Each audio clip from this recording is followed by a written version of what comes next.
So এই যে যখন একটা গ্রুপ স্টাডি হবে, এটা কিন্তু হিংসা না, দিস ইজ কম্পিটিটিভ এবং মানে একে অপরকে সাহায্য করা। এই জিনিসটা কিন্তু তোমার এই প্রিপারেশনটাকে বেগবান করবে। কারণ আমি যতই ইজি করে বলি, আমার যতই বুয়েটের ভাইয়েরা ক্লাস নেয়, দিন শেষে engineering question bank will always be tough for a HSC level student.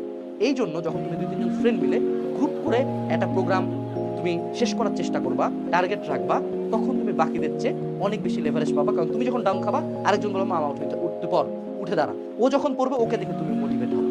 So এখানে এক্সট্রা টিপস বলতে আমি এখানে একটা গ্রুপ স্টাডি প্রমোট করতেছি। অবশ্যই ছেলে মেয়ে একসাথে মিলে গ্রুপ স্টাডি কোনোদিন হবে না। সো নিজের সেম জেন্ডারের বন্ধুরা মিলে একটা গ্রুপ করে ভালো মতো পড়াশোনা করতে পারো।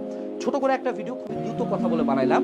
তো এই ভিডিও সামারি হলো, প্রি অ্যাডমিশন ইঞ্জিনিয়ারিং কোচিং করতে হবে, কোশ্চেন ব্যাংক সলভ করতে হবে, সেটা অ্যানালাইসিস জানতে হবে এবং সেগুলোর উপর এক্সাম দিতে হবে। এবং এগুলা কম্বাইন্ডলি আমরা আমাদের প্রি অ্যাডমিশন ইঞ্জিনিয়ারিং প্রোগ্রামে করাচ্ছি।